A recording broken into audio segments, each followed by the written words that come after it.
रहे थे, इसलिए मैं आपसे बात कर रहा हूं। तो टीएमसी इस बार गोवा में अपनी जमीन तलाश रही है, क्या कुछ आपको वहां पर माहौल नजर आया और कितनी उम्मीदें हैं?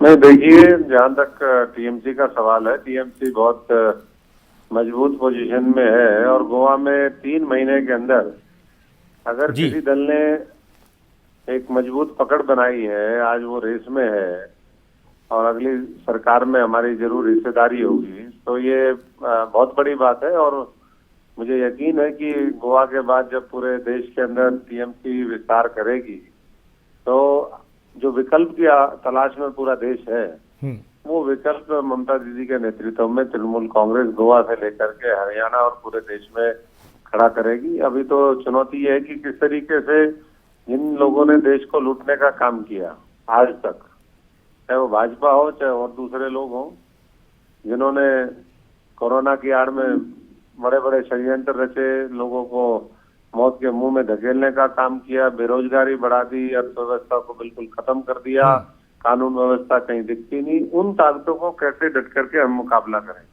और उसी के लिए हम गोवा में भी और वहां तो चलो लेकिन सिर्फ 5 राज्यों में गोवा में ही आपको क्यों लगा कि टीएमसी को, आपकी पार्टी को क्यों लगा कि वहीं पर ही हमें चुनाव लड़ना चाहिए? दूसरी जगहों पर आपको क्यों यकीन नहीं था कि वहां पर आप कुछ बेहतर कर पाएंगे, अपने लिए कुछ आगे भविष्य के लिए कुछ कर पाएंगे?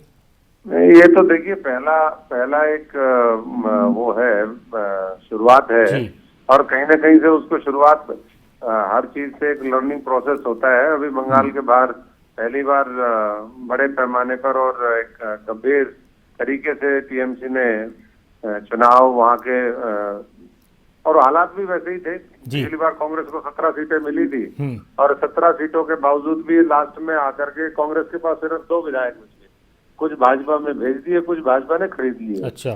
तो इसलिए टीएमसी को लगा कि भाई वहां भाजपा को अगर चुनौती देनी है तो वो टीएमसी देगी, क्योंकि कांग्रेस लड़ने में सक्षम नहीं है। और इस लर्निंग से आने वाले समय में पूरे देश में जिस तरीके से टीएमसी को काम करना है, कैसे किन मुद्दों को लेकर के जाना है, किस तरह का नेतृत्व तैयार करना है, उन सारी चीजों का और बारीकी से विश्लेषण करेंगे और आगे बढ़ेंगे। और यही कारण था कि गोवा को चूज किया और बाकी जगह और भी हैं। अशोक जी, एक सवाल और है मेरा। अभी ममता बनर्जी लखनऊ आई थी और उन्होंने प्रेस कॉन्फ्रेंस की थी अखिलेश यादव के साथ, और उन्होंने एक बात कही कि यूपी से आप बीजेपी को हटा दीजिए, देश से हम हटाएंगे। तो ममता बनर्जी खुद ही ऐलान करके गई हैं कि मैं हूं प्रधानमंत्री का चेहरा 2024 में प्राइम मिनिस्टर मोदी के सामने। नहीं, चेहरा की बात नहीं है। लोग ये चाहते हैं कि भारतीय जनता पार्टी से कोई मजबूती से लड़ाई लड़े, विचारधारा के तौर पे, सिद्धांतों के तौर पे, नीतियों के तौर पे। और वो ममता जी ने साबित किया है बंगाल के चुनाव के बाद, तीसरी बार जब विजय उन्होंने हासिल करी, भारतीय जनता पार्टी ने हजारों करोड़ रुपए का दुरुपयोग वहां पर किया, तो उसके बावजूद भी रोक लिया। तो ये तो स्वाभाविक है कि एक बड़े प्रदेश की वो तीसरी बार मुख्यमंत्री है और 27 साल संसद में रही, कई बार केंद्रीय मंत्री रही, आज भी जमीन पर उनकी बहुत मजबूत पकड़ है। तो ऐसे नेता को लोग अगर आप देखेंगे तो अनुभव के आधार पर मोदी जी से ज्यादा अनुभव, जब वो यहाँ पर सेंटर की राजनीति में आए, अगर प्रधानमंत्री बनने से पहले आप देखें तो किसी भी तरीके से ममता जी, मुझे नहीं लगता कि कोई कमी है। और आने वाले समय में लोग उनको उसी भूमिका में देख रहे हैं कि वो आगे बढ़े। और ये भारतीय जनता पार्टी जिस तरीके से पूरे देश में दमनकारी नीति लेके आ रही है, लोगों को कुचलने और तो एक आखिरी और बहुत संक्षेप में आपकी प्रतिक्रिया कि बीजेपी की तरह, प्राइम मिनिस्टर मोदी की तरह